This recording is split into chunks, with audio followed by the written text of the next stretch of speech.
responsabilidade política e, em certa medida, a responsabilidade criminal limitada.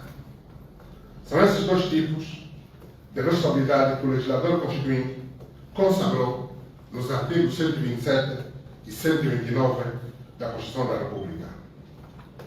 De acordo com estas disposições constitucionais, o povo pode iniciar a instrução de processos de responsabilização criminal do Presidente da República pela prática de 4 tipos de crime, a saber, crime de traição à pátria e espionagem, crimes de suborno, peculato e corrupção, crimes hediondos e violentos, crimes de violação da Constituição. Os crimes do 4º tipo, por sua vez, podem ser classificados ou tipificados em 3 grupos. Crimes que atentam gravemente contra o Estado Democrático de Direito. Crimes que atentam gravemente contra a segurança do Estado. Crimes que atentam gravemente contra o regular funcionamento das instituições.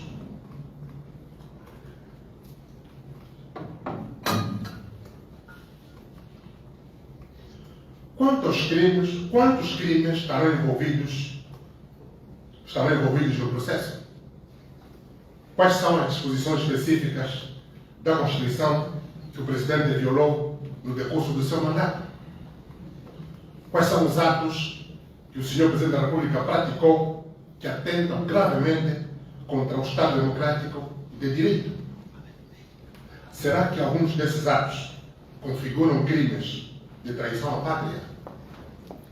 De que forma é que o Sr. Presidente da República atentou contra o regular funcionamento das outras instituições do Estado? E quais são essas instituições? Todas estas questões vão ser respondidas pelos representantes e depois pelos seus colegas que irão analisar para eventualmente discutir em sessão própria nos termos da lei. Outra pergunta que se tem colocado com frequência e que muitos dirigentes políticos parecem não terem entendido ainda é a seguinte: quem é que vai instruir os processos? Quem é que vai eventualmente avaliar a conduta do Presidente da República e produzir o relatório e proceder à acusação do Sr. Presidente? Eu repito, quem é que vai instruir os processos? Quem é que vai eventualmente avaliar a conduta do Presidente, produzir o relatório e proceder à acusação do Presidente da República? O entendimento correto destas questões é fundamental para a consolidação do Estado de Direito, para a cultura democrática no país e para a paz pública. Primeiro, não é o Grupo Parlamentar da UNITA que vai impugnar a governação do Presidente da República e promover a sua destituição, porque não tem competência constitucional para o fazer. Só o povo, por iniciativa de 1/3 dos seus representantes e aprovação de 2/3 na Assembleia Nacional, pode destituir o Presidente, porque a soberania reside no povo e não nos partidos políticos. Segundo, os deputados representam todo o povo, independentemente dos seus grupos parlamentares ou a representação de partidos políticos. Quando chegar à altura da votação, os deputados não vão ter medo de ninguém. Nenhuma Câmara escondida vai filmar o sentido de voto do deputado. Nenhum deputado, ou melhor, nenhum laboratório vai analisar a impressão digital em cada boletim de voto. Eu repito este parágrafo. Os deputados representam todo o povo, independentemente dos seus grupos parlamentares ou representação de partidos políticos. Quando chegar à altura da votação, os deputados não vão ter medo de ninguém. Nenhuma Câmara escondida vai filmar o sentido de voto do deputado. Nenhum laboratório vai analisar a impressão digital em cada boletim de voto. Sabemos que os seus deputados estão a ser intimidados. Dizer que depois da votação os boletins de voto vão ser recolhidos para poderem verificar quem teria votado favorável à destituição. Não vai acontecer. Terceiro, quem vota para destituir o Presidente da República não é o MPLA, não é a UNITA, nem o PRS, FNLA, nem o PH. É o povo, através dos seus enviados à Assembleia Nacional. Não é uma questão partidária, é uma questão de soberania. E a soberania reside no povo. Quarto, existe, obviamente, um conflito entre o povo, o dono do poder, e o senhor Presidente da República, pela sua má governação e má conduta. Mas não há um conflito entre os deputados do povo, só por pertencerem a grupos parlamentares diferentes e estarem filiados em partidos diferentes. Cada um votará livremente, em nome do povo, de acordo com a consciência. E, no fim, o povo saberá quem exprimiu a vontade da maioria do povo que deseja responsabilizar o Presidente da República e quem exprimiu a vontade da outra parte do povo que acha que o senhor Presidente da República não deve ser responsabilizado pela sua má governação. É um exercício da democracia feito com responsabilidade, elevação política e moral, tolerância, urbanidade, sentido de missão e sentido de Estado. Eu repito, é um exercício da democracia feito com responsabilidade patriótica, elevação política e moral, tolerância, urbanidade, sentido de missão e sentido de Estado. Ninguém deve perder tempo a redigir, ler ou escutar comunicados contra a UNITA ou contra a direção da UNITA que não fazem parte do processo. Angola tem de ultrapassar a fronteira do partidarismo para poder crescer. Enquanto deputados do povo, os deputados representam todo o povo, de todos os partidos, de todas as religiões, de todas as raças e culturas, de todas as províncias e também os que vivem no exterior do país, exprimem não a sua vontade, nem necessariamente a vontade dos partidos políticos, mas apenas a vontade do povo. E como saberão qual é a vontade do povo neste assunto?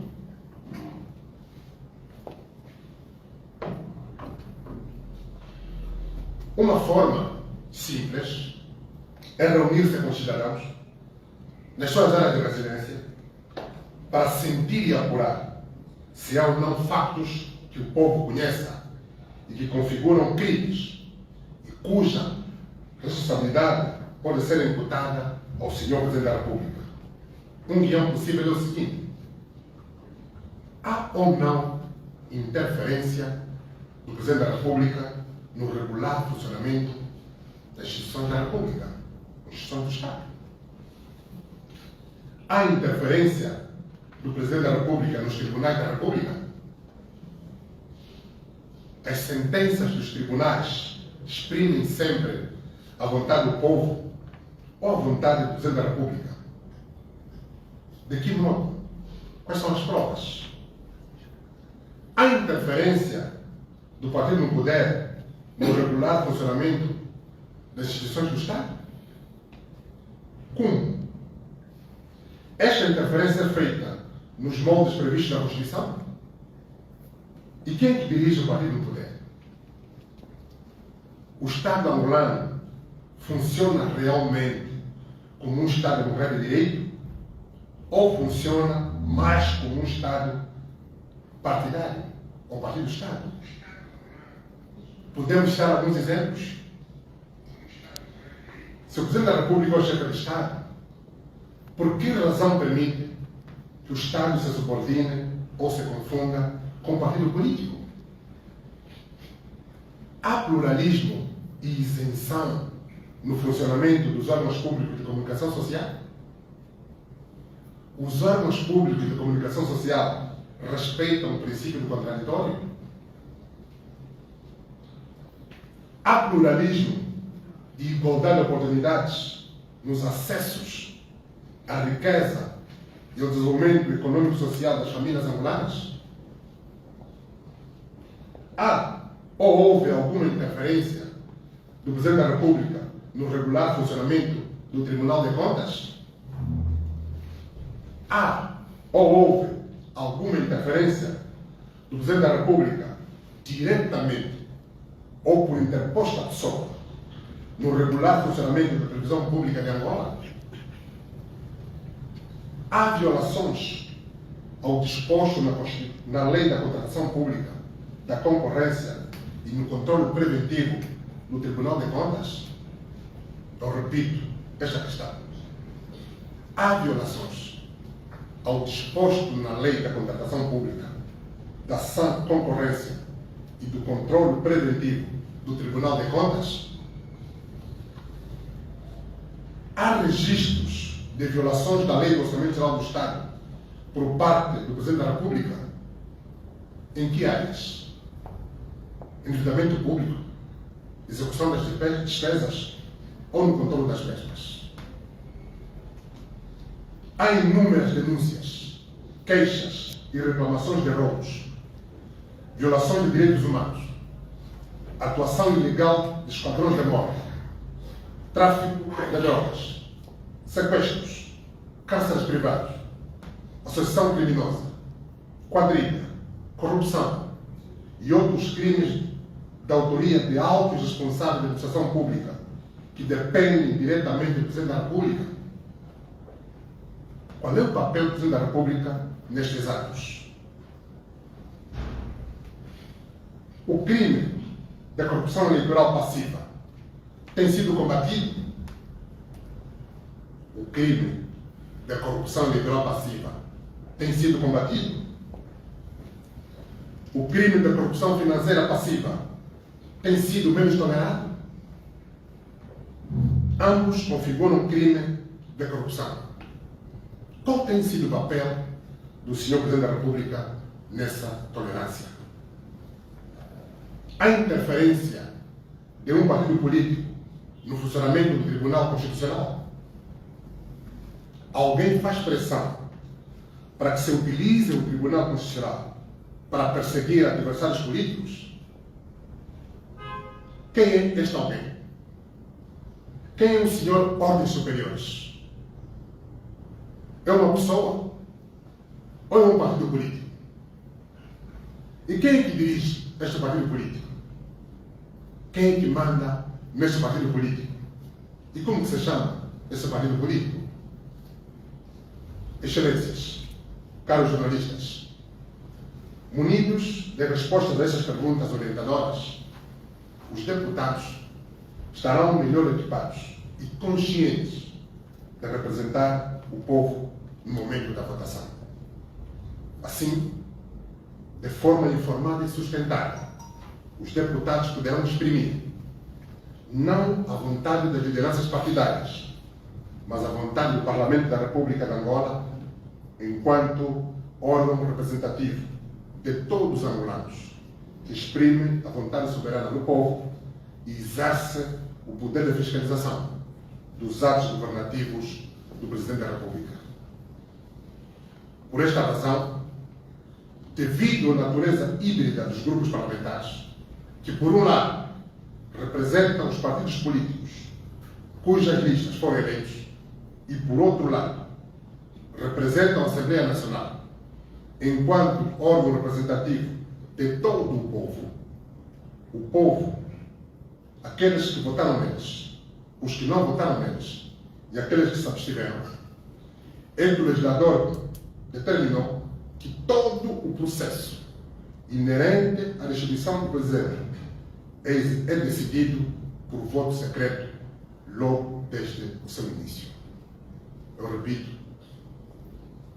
por esta razão, e devido à natureza híbrida dos partidos, dos grupos parlamentares, que por um lado representam os partidos por cujas listas foram eleitos e por outro lado representam a Assembleia Nacional enquanto órgão representativo de todo o povo, o legislador determinou que todo o processo inerente à destituição do Presidente é decidido por voto secreto logo desde o seu início.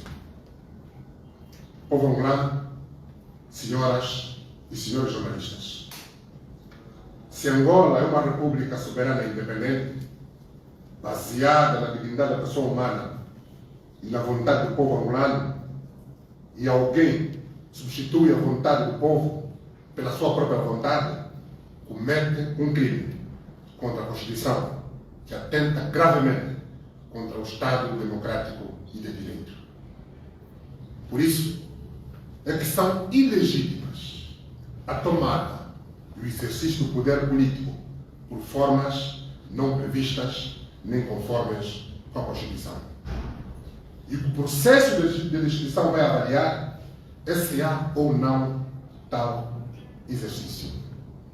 Eu repito, são ilegítimas a tomada e exercício do poder, tomada e exercício do poder político por formas não conformes, nem não previstas nem conformes com a Constituição. E o processo de legislação vai avaliar se há ou não tal exercício.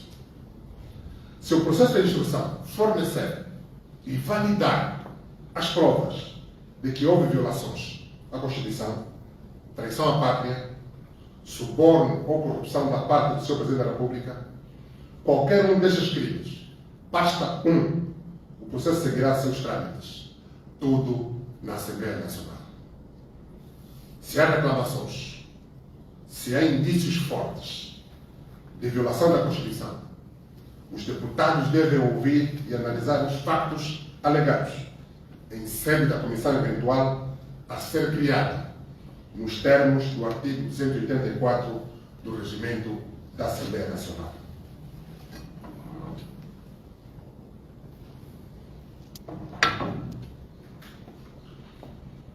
Excelências, por imperativo do artigo 284, após a criação da comissão eventual, sendo a sua composição de acordo com as regras de representação proporcional, esta comissão elabora o relatório parecer sobre a acusação e destituição do Presidente da República, sendo discutido e votado em reunião plenária extraordinária, nos termos dos números 5 e 6 do artigo 284 do Regimento da Assembleia Nacional e apenas considerado aprovado se tiver o voto favorável de 2/3 dos deputados em efetividade de funções. E porque o processo de acusação e de destituição é um só, que começa com o primeiro requerimento que entra na Assembleia Nacional, logo de início, todas as votações relativas ao processo serão feitas por voto secreto. O Parlamento vai criar a logística para que o processo decorra com lisura e transparência, assegurando que o voto de cada um e de todos os deputados seja livre, secreto e igual. De acordo com a Lei número 13, de 2017, 6 de julho, do Regimento da Assembleia Nacional, o artigo 159 estabelece que fazem-se por votação secreta as eleições, salvo deliberação contrária, tomada por maioria absoluta dos deputados em efetividade de funções. A acusação do Presidente da República, nos termos do número 5 do artigo 129 da Constituição e dos artigos 284 e 285 do presente regimento. As deliberações que, segundo o presente regimento ou a lei, devem observar essa forma. Ou seja, nos termos da linha B do artigo 159 do Regimento da Assembleia Nacional, em todo o processo de destituição presidencial, a votação é secreta. Não há exceção. Eu repito, nos termos da linha B do artigo 159 do Regimento da Assembleia Nacional, em todo o processo de destituição presidencial, a votação é secreta. Não há exceção. Após a votação, a comunicação ou petição do procedimento da Assembleia Nacional ao Tribunal Supremo ou ao Tribunal Constitucional deve ser acompanhada da proposta de iniciativa, de acusação e destituição apresentada por um terço dos deputados em efetividade de funções e a respectiva resolução aprovada por maioria de 2/3 dos deputados em efetividade de funções. Portanto, isto de acordo com o número 7 do artigo 284 do Regimento da Assembleia Nacional.